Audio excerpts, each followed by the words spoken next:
Hi there, my name is Tom Bell. Welcome to my 5 Minute Friday podcast on the 8th of August.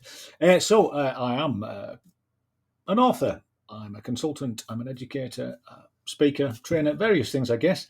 I'm also a full time PhD student and a former NHS whistleblower. And this week, building on last week's post about powerless leadership which really isn't leadership in the strict sense of the word, I wanted to talk about something that personally rankles me whenever I hear it.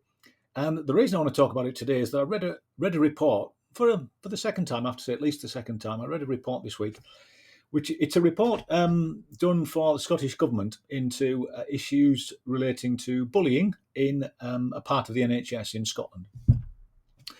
And there's a it's very the report's really well written, I have to say, but it's untypical. I don't think you'd find it on this side of the border, and that's a good thing, by the way. Good for it, not for this side of the border. But it refers to the reaction of a senior director. Let me just find this for you. I think you might like this. Let me just find this for you. So, this is after the events have all come to light in the press, yeah? And this is a member of the leadership team speaking. This has left us with zero reputation, no name.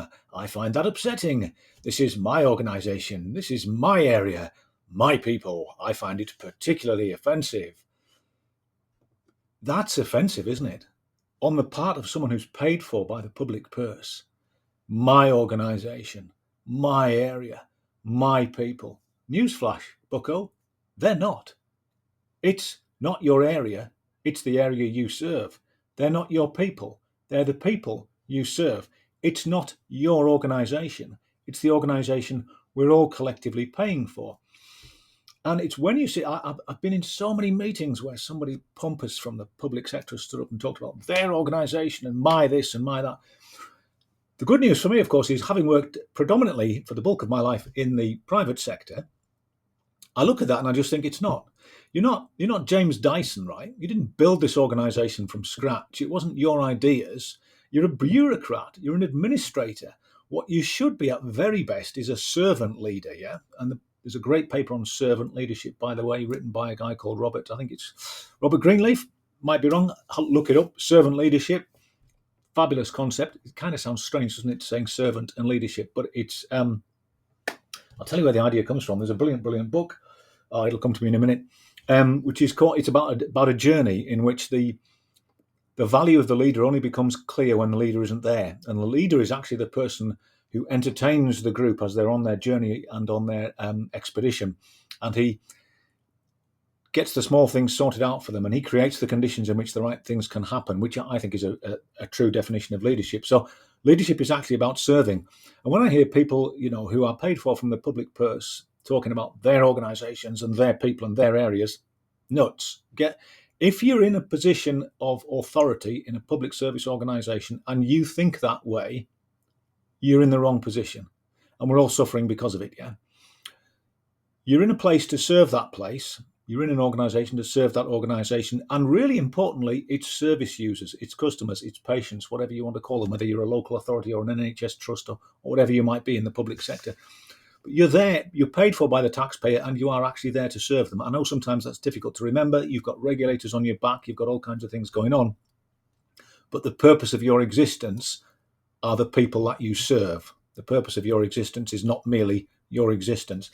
But the other thing that leapt out at me from this report was that the stock response to criticism, so when something has happened and something's found its way into the press, the stock response is that it's damaged the reputation. What a load of old cobblers. It's damaged the reputation. This assumes that people didn't already know what was going on, right? And most people do already know. We live in a hyper-connected world. So just because something appears eventually on the front page of a paper, and let's be honest, the papers are generally way out of date, aren't they? Certainly in this age. People have been talking about it for ages anyway. I mean, if you go right back to mid-staffs, the issues at mid-staffs, nurses were talking to each other, telling their friends and family not to get treated in that hospital. The issue was the cat was already out the bag. The fact that it reaches the national press is kind of neither here nor there. Sometimes it's a good thing because it forces people to act. But to say that your reputation is trashed just because something has appeared in the press, it's a bit of a nonsense. And to be fixated with your reputation is also it's a wrong fixation. You're looking in the wrong direction there. And you don't build your reputation by protecting your reputation. Newsflash. You build your reputation by doing the right things, yeah? On that slightly pompous note, I'm going to climb off my soapbox before I fall off it. I'm going to wish you a good weekend. I'm off camping next week, hoping for some good weather. As ever, stay safe, stay solvent. I was going to say that's not the easy bit now, but it's easier than staying sane. I'm trying to work out which is easier, staying sane or staying solvent. It's a bit of a gamble at the moment, isn't it? But try and stay safe, try and stay sane, and try and stay solvent if you can. Ciao.